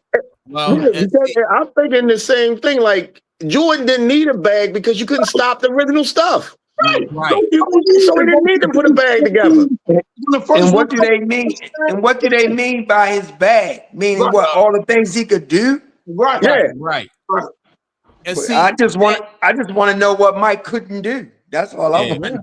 Well, the thing is, the thing is, I think Mike's game has evolved. Like he was so efficient. Like man said, like why do you have to be able to dribble the ball and do 13 different things before you shoot when all you had to do, you catch the ball, you're in scoring position, right? You either one dribble left, one dribble right, or fade away, and why you need to know how to do all this other. Mike's game just evolved. That's just Mike didn't need a crossover to beat you. Right. He just beat you. He didn't need it. There's a philosophy in life that is you should work on your weaknesses, but in sports, there's a philosophy which is work on your strengths, and if they can't stop your strengths, you just do what you do. And that was Mike. He was like, I don't need to be an all-around player. I can be if I want to, but I'm going to score. Stop me. And they couldn't. Yeah, I mean, but he was a three-level scorer. He could handle the ball. He could pass the ball. He played good D. He could rebound. I don't know what else you need. I don't get it. I really don't get the conversation. If Shea is a better dribbler than Michael Jordan, so what? So what? What does that mean? I mean, so what? You know what I mean? Here's your participation trophy. Congratulations. And Shea, don't get me wrong. That boy nice. Shea nice. Yeah. Man. But I just don't. I don't like them talking points, man. Somebody got a bag because I'm gonna tell you who I think got a nice bag, right? But it don't mean anything. And that's the dude that's always hurt. He was Philly now. What's his name? Paul George. Paul George. Paul George got a bag. You know what I'm saying? But what does that mean? Right. Yeah. You get into 100 different players before you mention Paul George. You know what I mean? You running off 100 different players before you get down. Right. That thing is, if you got a lot of tricks in your bag, it's because the one trick that you really need, you need all the other ones to make you happen. You know what I'm saying? Jordan, like Kareem. Kareem had the sky hook. That's all he had. And you couldn't stop it. So why did he need to develop anything else? Right. You can't stop it. Right. Yeah, that's So a it is good. just That's the point right there. Like Kareem was just so efficient. And see, that's the same thing I said when I compare Kareem Abdul-Jabbar to the kid Wembanyama, right? I think that he should develop his game in a way where he's going to be more efficient than having to work, you know, like dribbling the ball and getting past people and all that stuff. You know, Mike, I think that will extend his career. I think you gotta watch him, Mike. I know. I watched Mike. Man, Clayton was telling you, Mike, you got Oh no. I've seen him. I'm telling you. You got He do everything, Mike. The kid I know do he can. everything. He does everything. I know. He does everything. Well, hey, he can. I would tell you this about the kid that does everything in the NBA. He don't do everything for long, unfortunately. Yeah, That's when you got the hamstring problems and the knee problems and the tendon. Oh, you get all type of problems when you get dudes that do everything. No. When back in the day, if you had that one thing, Kareem had that sky hook. He played for what, 24 years or something like that? Because he just developed it. That's the only thing that I don't like about the NBA right now. The expectation of guys to do everything, they not lasting as long. Listen, man, injury is part of the game. It ain't got nothing to do with what you're able to do. It's just part of it's your body makeup. It's the way. That's part of everybody. Every star that came along got hurt at one point. So let me ask you a question. What are we talking about? Hey, Uncle Clay, let me ask you a question. Wemby, what year is Wemby in the NBA? You saying it like let me ask he's you a been question. in the league for 15 years and he stays hurt. Let me ask you a question. In the 80s and 90s, in the heart of NBA, was centers shooting threes and bringing the ball down? Who? Centers. Were they shooting the threes and bringing? It was not. But are they doing that now? Yes. Okay. Look at that's why they're getting hurt. Look at Patrick Ewing. Elijah Wan. Look at the centers from the 80s and 90s and compare those to the centers of now. You cannot tell me the expectations of the centers of now is not limiting them. Getting it to the point where they're getting hurt. Elijah Wan had everything in his bag. Elijah Wan came out from the rim. Elijah Wan could put the ball on the floor, could shoot. He did different things too. But you saying because they can do everything, that's why they get hurt. Elijah Wan taking threes. You see Elijah Wan taking threes? He shot jumpers. Hold up, man. I want you to explain something to me, though, man. Because I don't understand that. That means they was less likely to get injured. Is that the point you're making? Exactly. If a center's bringing the ball down, that means he's bringing the ball down at a faster pace. That's when you get the Achilles tendon tears. You get the knee injuries. But if a center's running down there to post up to get in position for a play, you're less likely to get injured in that. The expectation is you have more centers and players going down now than you ever had back in the day, ever. Well, all I'm saying is let Wemby's career unfold and let that become the narrative. But to say he's going to get hurt or this is why he's going, that's crazy to me. I don't understand that. I can't comprehend that at all. He's already been hurt. Yeah. Look what happened to him last year. He's already been hurt. Last year he had blood clots. Yeah. What are we talking about? I'm talking about the ability to play is the best ability in basketball. But you mixing things now. You saying because he's able to do everything, he's more likely to get hurt. No. And then you said last year he got hurt, but last year he had blood clots. I'm saying because they asking him to do everything. He's doing everything. 25 games this year, Clayton. He missed 12 out of 25 games this year. Okay, he had a calf strain. This happens in basketball.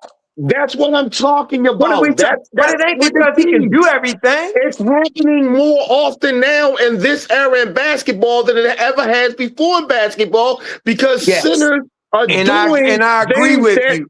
That's what I agree with you. It is. I agree with you that it is. But I believe it's because what they putting in their bloodstream. It ain't got nothing to do with them being able to do everything. It's what they putting in their bloodstream. I don't know what they putting. I'm just saying, it's what they putting in their bloodstream, man. No, what's that though, Clayton? What they doing? Performance enhancement stuff, different technology, all this kind of stuff. This is why you see more injury in football, baseball. This is why you seeing more injuries, because these guys are putting stuff in their bloodstream. You think they training different? I don't think they training different. I mean, I just think that it's substances. They putting substances in their body. Well, that's what I believe. Substances are causing them to have injuries. Look, yes. This is my thing though. If I'm gonna compare the two different eras, back in the day, like man said, Kareem did not sprint down on the break. The break was for Magic, Worthy, Byron Scott, those guys. They filled the lane, and then if it wasn't no break there, then you run the offense, you run it through Kareem. That was like how most players, they did it with the big men. You don't have your big men sprinting down the court. Well, you don't hold up. You don't have them sprinting down the court because that's just too much wear and tear on a 7-foot frame. Kareem did sprint down the court at times. He didn't just walk down. He didn't walk down the court every play. What are we talking about? That's not what I'm saying, Clint. What I'm saying is basically, back in those days, you didn't see your center bringing down the ball. You didn't see your center posting up and then catching the ball and shooting the three. That just wasn't part of basketball back then. That's because they wasn't able to. They didn't have that coordination. They didn't have that ability.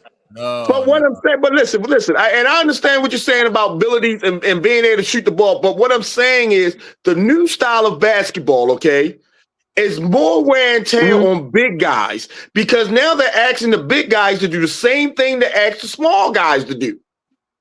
There's no between the positions now. So what about the Joker? What about Giannis? What about some of these big guys? Out of all the NBA players, out of all the NBA centers and power forwards, you got the Joker. That's probably the only one that's been durable. What about Giannis? The Joker don't sprint down the court. But you can't tell me because they've been hurt before that they're not durable. I'm talking about staying hurt. What about Giannis? Oh, isn't that the definition of being durable? What? To be able to play? Yes. They are able to play, but listen. Michael Jordan was durable, but he broke his foot his second year and missed time. Magic was durable, but he had injuries. People going to get injured. That don't mean you're not durable. No, you're not listening to what I'm saying. People get injured. People get injured all the time. What I'm saying to you is this: in the modern NBA time that we are in right now, power forwards and centers are going down like flies. I'm not disagreeing with that. Giannis is the only center that you know that's playing a full year in the last 5 years. Yeah, I'm not disagreeing with that. What I'm saying is it's not because they able to do the things they doing. I believe it's what they putting in their bloodstream. Well, see, that's all I'm saying. I don't know what they put in their bloodstream. All I can see is what's visually seen to me. And to me is that they're asking the big guys to do the same stuff the little guys can do. And Mike has a point. Them 7-foot frames can't handle that pounding that a 6'1" person can do. It just can't. It just doesn't. I disagree. To me, that's why we have these injuries coming along. I disagree. I think the entire and Wembley, as much as I like him, he's going to get hurt again too. The way he plays. Okay. I think the entire league. I hope not, though, because I like watching. I do too. What'd you say? No, I was just going to say the entire league is getting taller. The entire league is getting better at a lot of skills. I mean, that's the whole trajectory that the league is going. And I think you're both kind of saying similar things in that, well, hold on, Clayton, hold on. Several other factors that go into the level of athleticism, the size of these guys could absolutely be contributed to human growth hormones and the stuff they're putting in their bodies, and they are The game is more athletic. It's bigger, right? Because we're seeing all of the load management things and the things they have to do because it's harder on these guys. And I think both things can be true. Yeah. I just think that if you got two popsicle sticks, one popsicle stick is, and they both made of wood, one is 6 inches long and one is 3 inches long. The one is 6 is just so much room for error within that 6. It's easy to break the longer one. So, I'm telling you, just like Ralph Sampson, somebody else on here even mentioned Ralph Sampson. Ralph Sampson was a gazelle. He could do everything, but he didn't last because, he just. But a 6'6" guard was, and a 6'9" guard was the exception back in the 80s. Kind of the rule now. Well, it was the rule in the 90s. It was the rule in the early 2000s too. Well, and your ability to do something is one thing. That's one thing. And to have the ability, you can put stuff, human growth hormones in your body, get bigger, but not have the ability to do certain things. See, I don't know. Your ability is a part of your genetic makeup. Now, this substance stuff you're putting in your body, that creates a cellular, that affects your cells and your muscles and your tissues. That's something different. Yeah, I can't. That's all I'm saying. That because I don't know about the substances and stuff like that. I just think that when big men try to do things that, that's just like, what's the little young lady that do the flips and stuff like that? What's her name? Dominique Dawes. You know what I mean? Like, you're not gonna have Candace Owens trying to do the things that Dominique Dawes do, because Candace Owens, her body is not built for that. She's not gonna be able to do all those flips and tumbles and stuff like that. Well, she don't have the ability to do it. Her body is not built for that, right? It doesn't necessarily mean your body. It doesn't necessarily mean your body. That's why in all sports you have you break people down in their body type. You break them down. You break them down because of their body type, their weight and stuff. You can have a guy that's 6'1", 300 pounds. You're not gonna make him a wide receiver. His body type don't say wide receiver. His body type say that he should be on the offensive or defensive line. Well, Steve Smith was 5'11" and stocky and was a wide receiver.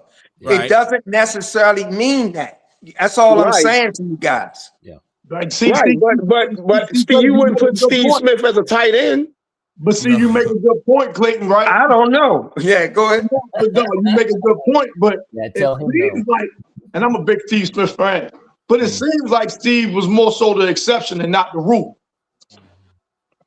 Let me think of another short wide receiver that was good and stocky. Antonio Brown was short and stocky. No, I mean, a cheetah. I thought Antonio Brown was like 6'1". Yeah, he wasn't that big. No, he about 6 feet tall, but he's not stocky though. Antonio Brown was cut. No, that's different. That's different than saying that their bodies was different. But Antonio Brown, that's my man. So you know what I mean. Listen, I'm not disputing you guys on these players are getting injured more. I'm not disputing any of that. The only thing I'm saying is to say it's because they're able to do so much. I just disagree with that narrative, and that's a falsehood. I do believe it's the substances they putting in their body. This is why you're seeing injuries and stuff across all sports.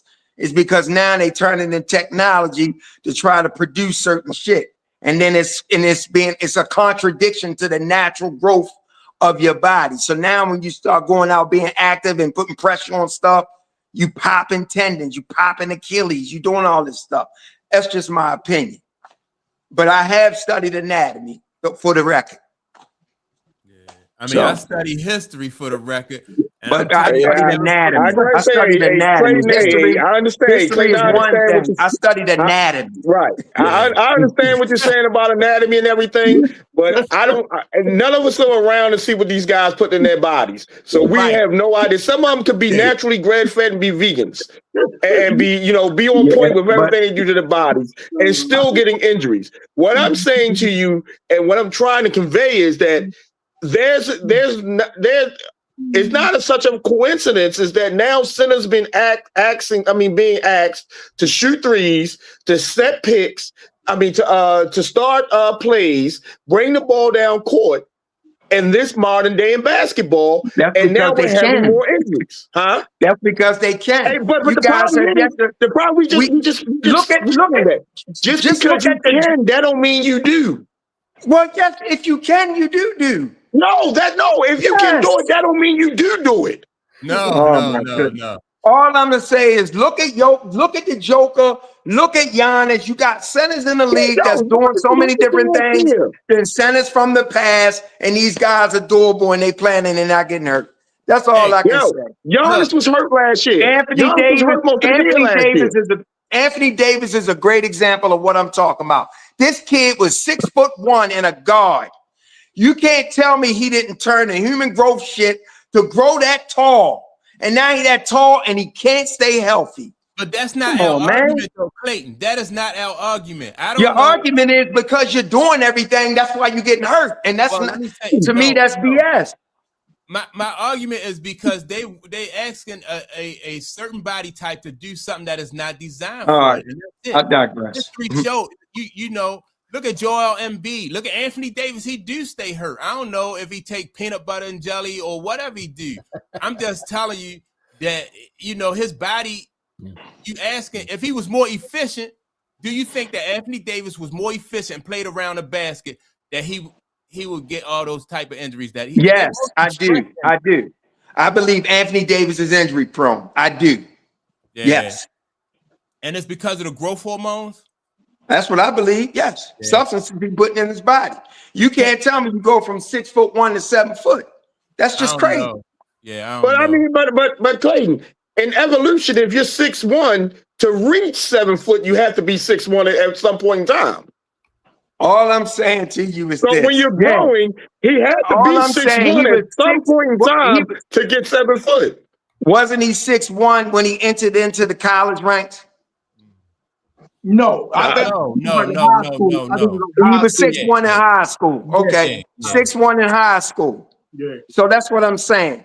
A lot of times these guys are 6'8", 6'7" in high school. He was 6'1". To go from 6'1" and now he's 7 foot and he's near 18 years old and stuff. To me, it's technology. That's just, listen, you guys ain't gonna convince me otherwise. I'm not gonna convince you guys otherwise. So I digress. This is just my perception of it. And I don't believe your ability to do everything is making you susceptible to get hurt. That's all. Yeah. So I digress. But I understand. Yeah. I just think it's your body type that like Tunk would be more likely to be a power lifter, whereas though I'm more likely. You know what I mean? I'm not built for that. Tunk, you know what I mean? Tunk could be a power lifter. Him and Matt could probably be power lifters. Well, hey, I'm gonna tell you this. When I used to play basketball on the blacktop and everything, I knew what my abilities was. I played center. And I'm damn near, I was 5'11". Yeah. But I could block my body frame. Let me tell you, but the reason why is because my body frame, I could block you out. Mm-hmm. So I would block a big man out from a rebound or something. That's why I was playing center. Okay. But that's just because I knew my body frame and, I thought I could dribble. I thought I could shoot. But, I knew what I could do on the court that would make my team effective. That's all. Yeah. All right, man. We spent like 63 minutes on that topic. So all right, let me ask y'all though. So who y'all favorite in the NBA though? Y'all think OKC? Y'all think they could be beat? It'll be tough in the 7-game series to beat them. It'll be tough. It'll be tough. Yeah. You might be doing them a couple games, pushing to 7, man, but in the series, man, I think they way out in front. To be honest, I think the way they playing and stuff, man, as deep as they are, like y'all mentioned before, I think they way out in front, man. You know what I mean? Yeah. Right. Yeah. Mitch, I think OKC right now is the front runner. Mm-hmm. But let's have this conversation before the trade deadline. Because I think like teams like the Lakers could get better. Yeah. I really hate to say this, but I think if Dallas can get healthy, they may be a contender if they can get healthy. You know what I'm saying? Depending on where Giannis goes, that might be a contender to knock OKC off. But the whole thing is, who do we think is going to knock OKC off? Because they're playing the best basketball right now. Dallas might be sellers, though. I heard Dallas might be trying to unload Clay and trying to unload Anthony Davis, trying to unload some of their, they big pay contracts. You know what I mean? So they might be sellers. You know what I mean? And, around the deadline. So keep an eye on that too. Keep an eye on that. Yeah, see, that's what I'm saying. I think Dallas for me. Dallas is just like the broken point of all basketball. Like, do they stay and help everybody gets healthy, or do they sell and regroup for the next year? I just don't know about Dallas, man. I think they more so probably lean into selling and just trying to build around the dude.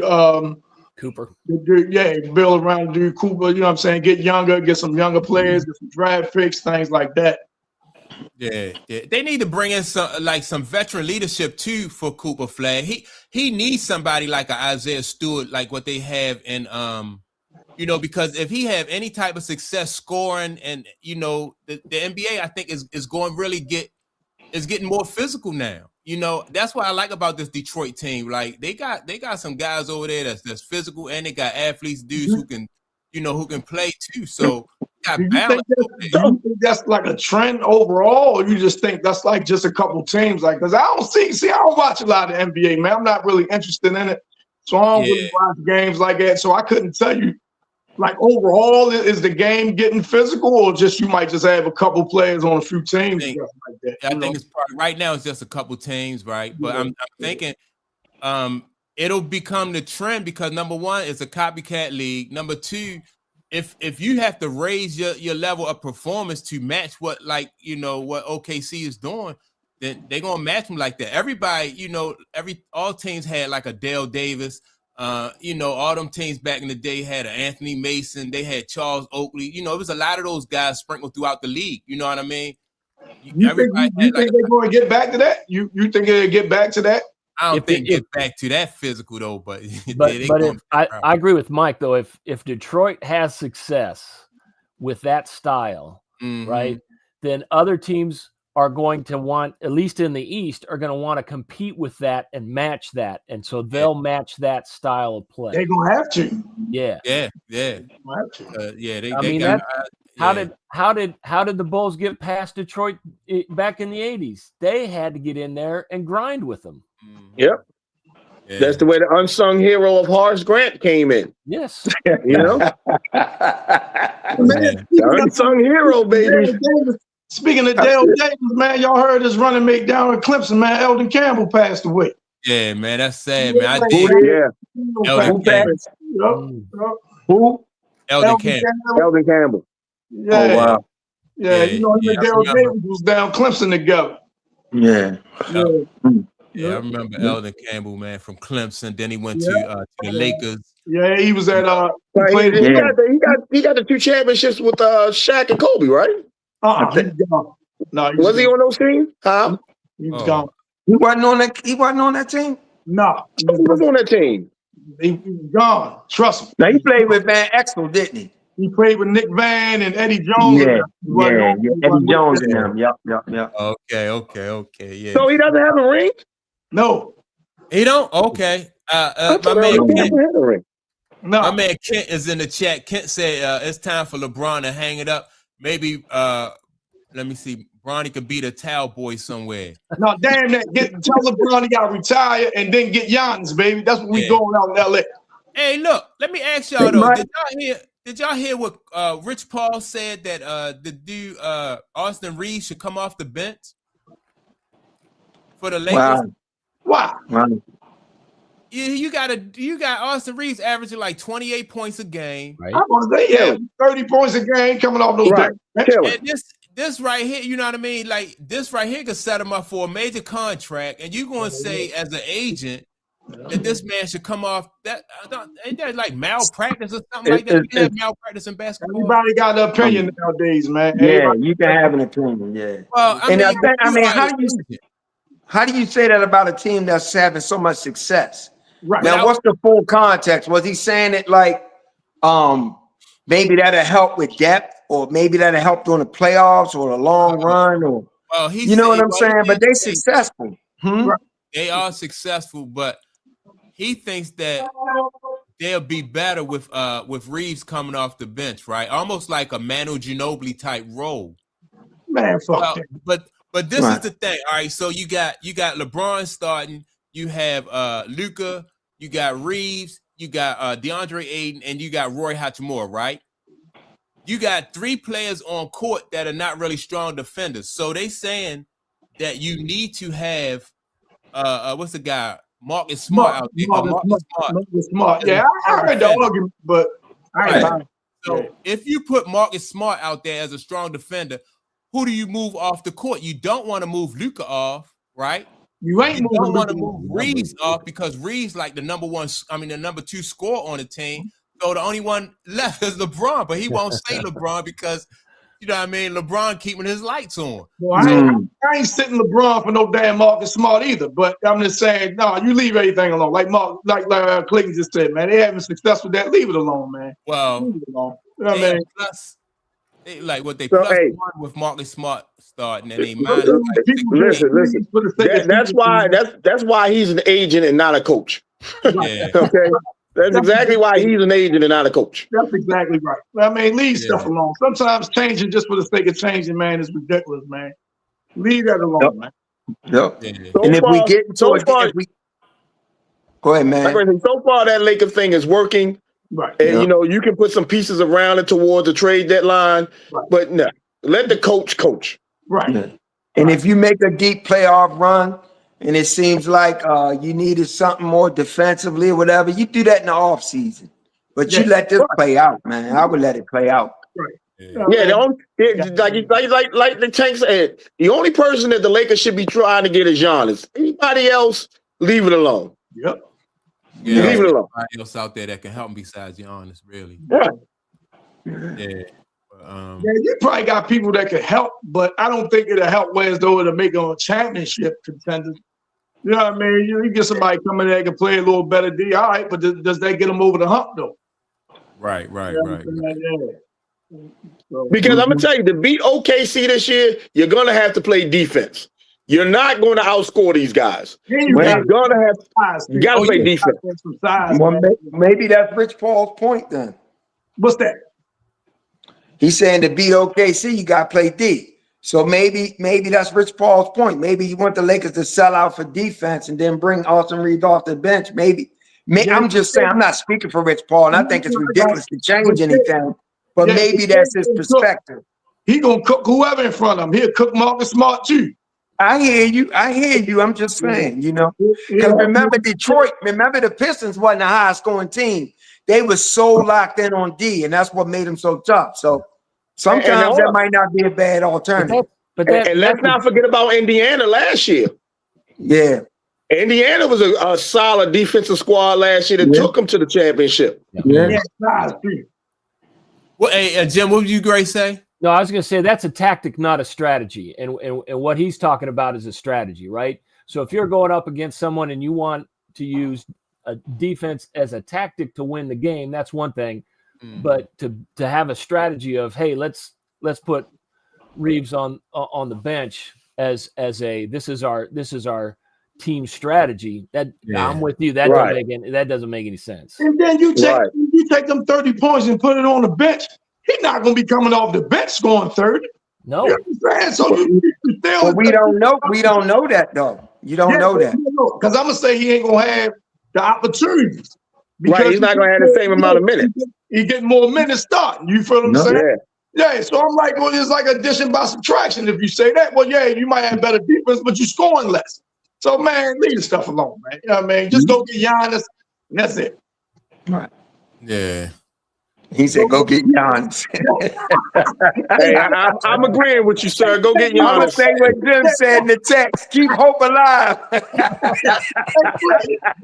Clayton, if you just that at the end, just go get Giannis, and that's it. You know what I mean? Yeah. Just go get Giannis, and that's it. Yeah. Like it's that easy. You know what I mean? Like it's that easy. Just go get Giannis, and that's it. Go get Giannis. Hey, but before we get out of here, hey, I'm curious, what are the big games you guys are watching today? I know Mike's got to go get his snacks ready. Yeah, I want to see how Phillip Rivers do. I'm looking, hopefully he don't get hurt enough, but I want to see how he do get coming off the couch after 5 years. I want to see him. Yeah, that's probably the most watched game of the day. I think Buffalo New England game, man. I think that's gonna be a good one. Yeah, but I'm only here for one game. I want to see if the Chiefs dynasty is finally done. Yeah. Today, if they lose today, they eliminated. So this is what I'm here for. You gotta hold on to that. They play the Chargers in Kansas City, huh? You got to hold on to that, Clayton. You've been holding on to it for a while. You got to hold on to it, Clayton. Hey, listen. I said last week, if they lost to Denver, I would be willing to kind of concede. Maybe it's done just for this year, but they're not eliminated completely. I still believe they can run the table. So we're going to see what happens. But today is it. But look, Clayton, if they run the table, they still not guarantee the spot, though. They got to leapfrog some people because they behind on the tiebreakers. Yeah, but you got to look and see what's happening, right? Teams are losing. Like, you see what's happening with the Colts and different stuff like that. So, but they lost the time. In my opinion, I think they're competing against either the Ravens or the Steelers. Because only one of them is going to win the division. Listen, either one of them is going to win the division, huh?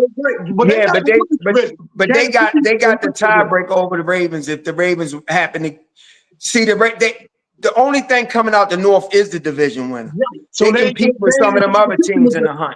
They ain't in competition with them. They're going to be in competition with the likes of Houston. They lost that tiebreaker. Jacksonville, they lost Jacksonville, Indianapolis. Right. So they lost that stuff like that. You know they still play San Diego and Denver in the division. So, but no, Clayton, I ain't letting you off that bandwagon yet. You got to ride that out. Oh no, I'm not getting off it. I'm saying to you guys, but you guys remember my statements. My thing is, I do. None of this doesn't affect Patrick's status as the greatest. No. This is just all right. This is just the team failure. This is the team failure. Now you're right. I had an epiphany. I thought man's Cowboys and the Chiefs was being the Super Bowl this year. Great story if that happens. We're gonna see how it play out. Yeah, exactly. all I know is this is my safe space to talk about the Chiefs not making it this year because I can't go out of this house here in Kansas City and say that shit. And I'm gonna say something to you, Jim. You keep dogging JJ McCartney, he gonna prove you wrong one day. You watch what I tell you. You watch. I've been frustrated. And I said it over the summer. I have faith in Kevin O'Connell, the guy. As a quarterback whisperer, and if he says this is the direction we're going, I'm gonna ride with that. I've just been voicing my frustration that it hasn't been fruitful this season. I went to the game last week. Yeah. And he looked great. He played within himself. The game plan was perfect. Everything was clicking. And me and my oldest son had the best time at there you go. US Bank. So you got to thank JJ McCarthy for that great Sunday you had. He made my Sunday. Absolutely. Hey, listen, man. You guys think Joe Burrow's contemplating retirement? Did you hear his press conference? Yeah, man. I think he's thinking about it. I don't know. He's thinking about it, man. That's crazy. I think he just don't want to play for Cincinnati no more. That's it, man. That's what I really think it comes down to. For real? I believe that's what it is, man. He don't want to play for Cincinnati no more. Yeah. I think he's frustrated because he haven't been able to stay healthy because he took, when he healthy and when he right, Cincinnati, you know what I mean? They on the map. They can go. Yeah, but the problem with Cincinnati is the offensive line is trash. Yep. They don't have no real draft picks they can put around him now. Right. And then look at how they getting rid of their superstar receivers and stuff. Yeah. It just seems like it's a sinking ship, and I think he wants to get off on it before it goes down. Hold But up, man. Hold up, man. They ain't got rid of they signed their 2 superstar receivers to a bunch of money. Yes, they did. They signed T. Higgins and Jamar Chase. See, that's what I was getting ready to say. Joe Burrow's part of the problem because he put pressure on the organization to make sure those 2 guys got paid. But like you saying, man, you got to invest. You got to invest in that O-line and that D-line. You got to get some players in there, or you got to draft better. You have to draft better. That's right, Clayton. I was about to say the same thing. Yeah. Joe Burrows is the problem because he, like you say, he put, man, I want my receivers, keep my receivers in the fold, and they gave him all that bread to keep them there. You know what I'm saying? And they nice. They nice. But like you said, you gotta show up that team overall. Like you say, the offensive defensive line, you know. I thought the Bengals was going to finish the season winning out. Like they should have beat Buffalo, the two interceptions. But now I thought they would easily beat Baltimore because T. Higgins was back. T. Higgins out again with a concussion. They had him in Buffalo playing. He kept banging his head. They kept bringing him back into the game. I'm like, what the hell are they doing? That's crazy to me. Oh, shit. And then, huh? I said, I ain't know that. Yeah, now he out again with a concussion. Yeah, that's crazy. So this going, and now with Joe Burrow talking all defeated, maybe the Ravens go to Cincy and get a win. Yeah, I still, Clayton, that's one more reason why your dude Patrick is a genius, because he got some money. He didn't hold out and say, "Hey, I want all the money." Yep. And he made sure that the organization that he was taken care of and the organization was taken care of. And who did they pay? They paid Chris Jones and who else?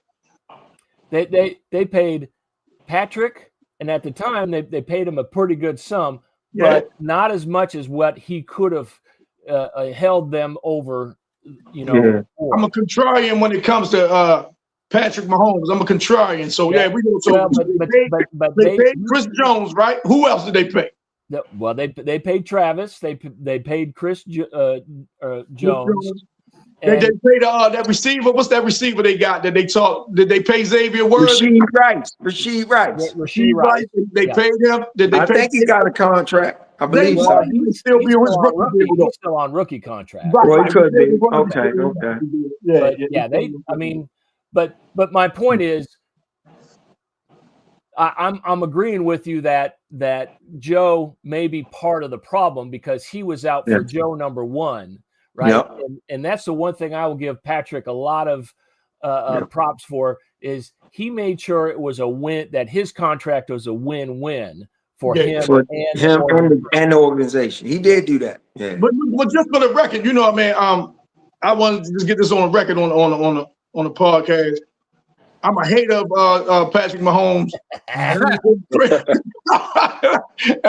I'm a hater of Patrick Mahomes, and I give him credit for nothing. But go ahead, though. Go ahead. Finish your credit. Listen, that goes without saying. You didn't even have to mention that, bro. I want to make it official. It's stamped and it's official. I want to make it official. Yeah. Yes. But yeah, man. So Joe Burrows, you got to hold his feet to the fire on some of them signings. So, you got to hold his feet to the fire. Yeah. So anyway, is that a bad thing though to want to keep his wide receivers though? That plays into the success that he had in his, you know what I mean, as a quarterback. Maybe at that cost though, Mike. Yeah. I don't think it's bad to try to keep your guys in the fray. You know what I'm saying? I don't think that's bad at all, like you say, because they're tied to your success. And but when it comes to that, you got to understand sometimes when it comes to that, that's a short-term solution to a long-term plan. You know what I'm saying? That's the key to that. Look at the Cowboys and look what the Cowboys did. You know what I'm saying? They signed Dak, and Dak wanted to make sure his offensive stars got signed, and it cost the Cowboys on defense.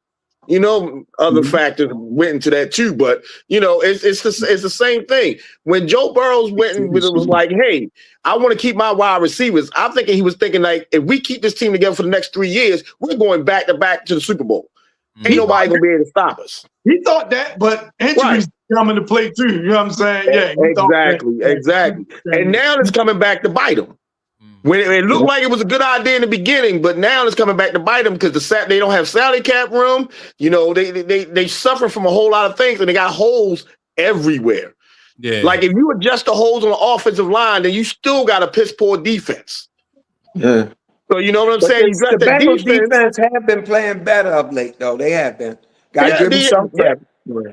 Yeah. But the defense has the stigmata on them that, you know, if Joe Burrow scores 35, they're going to give up 36. That's true. Yeah. Hey, let me say, Retro, welcome back to the chat. Retro, you don't want Shador Sanders? She said Shador should have went to the Ravens, man. I think they should try to. Is Cleveland fan? Maybe she's acknowledging how bad her Browns are. Yeah, that's what it sounds like. I know she had a great game last week. But that was crazy, though, man. They take them out for the 2-point conversion and do that bullshit. Right. That was crazy. Yeah. So, yeah, man, it's going to be interesting today, man. So I know y'all gonna blow the chat up if the Chiefs get it, and it's an early game too. So if they get eliminated, I already can hear it. But guess what? I stand on my square and I'm here for it. That's it. I'm not gonna jump ship like somebody else I know. Oh man! Hey, listen. First of all, I ain't jump ship because of their record. They ain't even start playing yet. I know. So, hey, let's get it straight. I jump shit because they got a shitty ass owner. You fed up with the owner. And Michael Parsons is my man. So, I feel it. But you know what, though? Like they said, though, just because I got divorced, that don't mean we can't reconcile. So, there you go. This one I'm waiting for. This one I'm here for. Because I know in your heart you want to come back. That's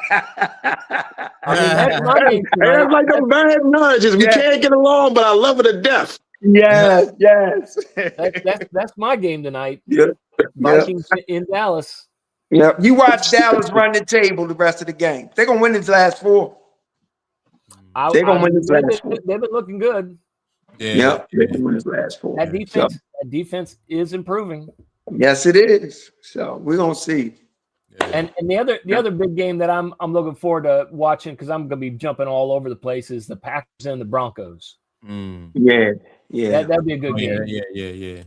Oh damn! I didn't know they playing. The Packers and the Broncos got to play. Exactly. Yep. There's some good games today. Yep.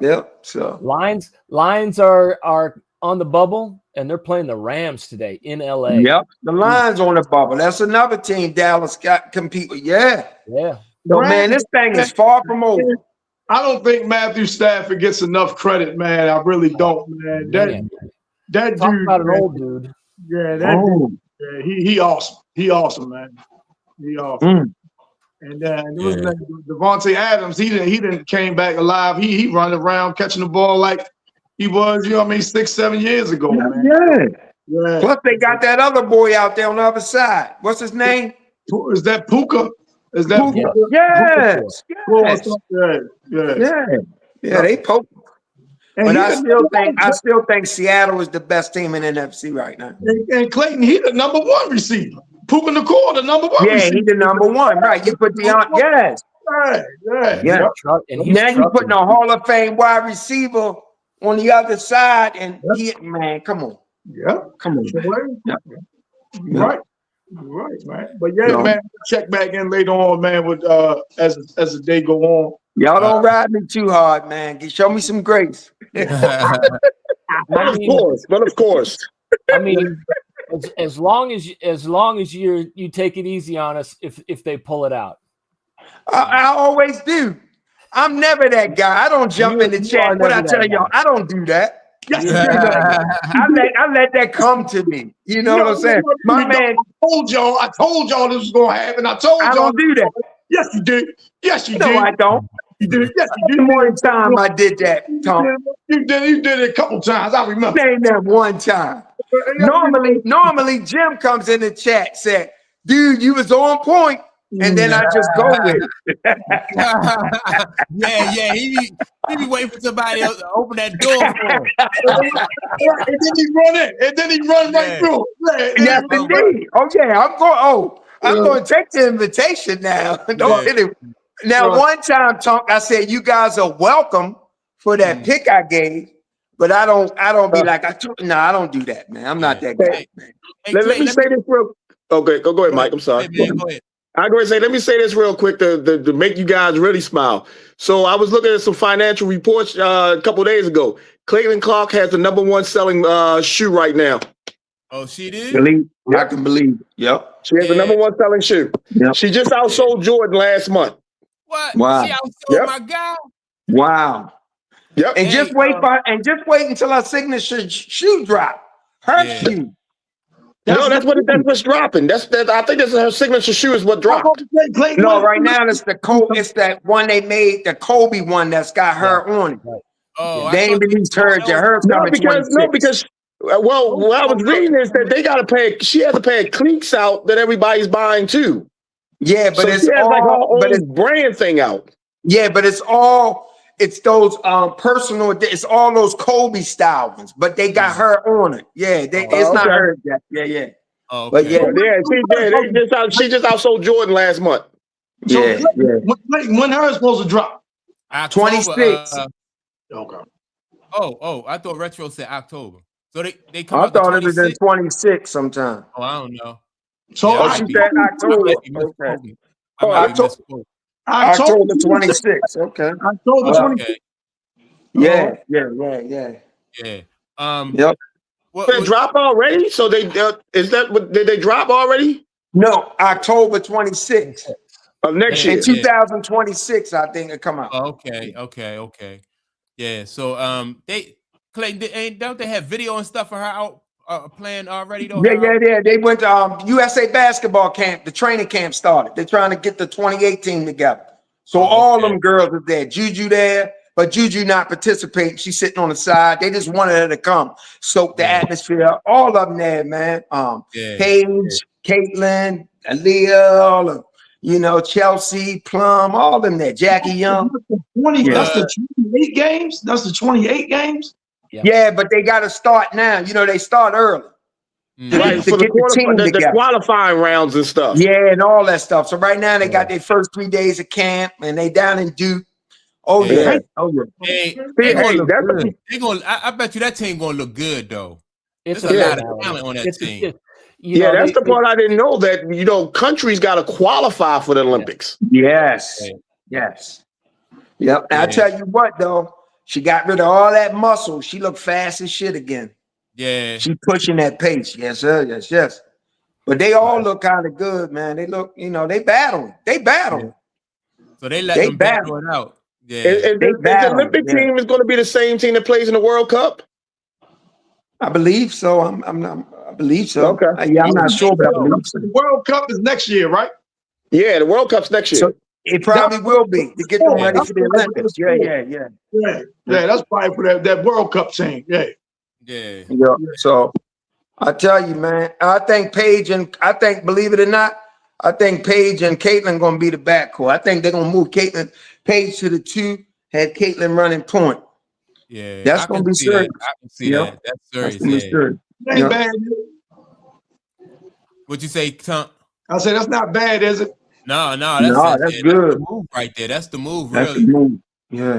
They just need to start printing USA on those gold medals right now. Yeah. I don't know. France coming, man. I don't know. France is coming. You had an all-world team in this past Olympics. France took them to the brink. You had all-world Asia Wilson and them on it. I don't know, man.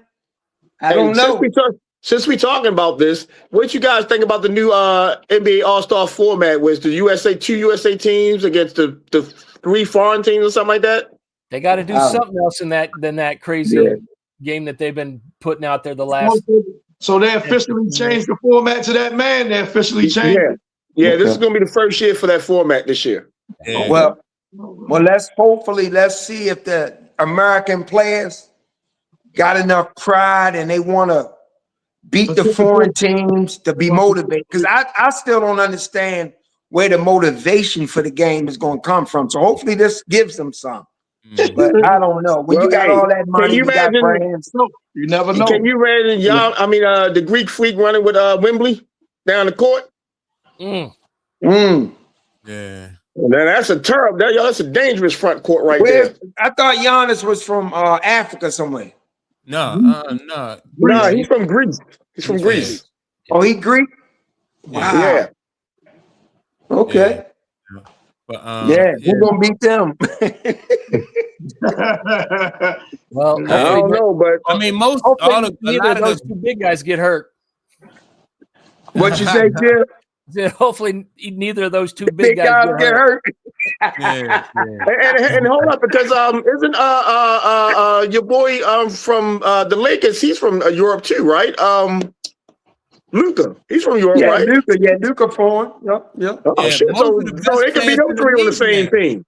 Joker foreign, Most of the best players in the NBA now are foreign-born players. Oh, that could be ugly, because I'm not sure what the foreign team look like. I think it's one European team, and then the rest of the foreigners, and then the two U.S. teams. Hold up, wait a minute. Shay not from the Canadian. Yeah, Shay not right. Yeah, he's Canadian. Right. So Shay would be on the other foreign team then. Our last hope is Cade Cunningham. Our last hope top players in the league are all from other countries.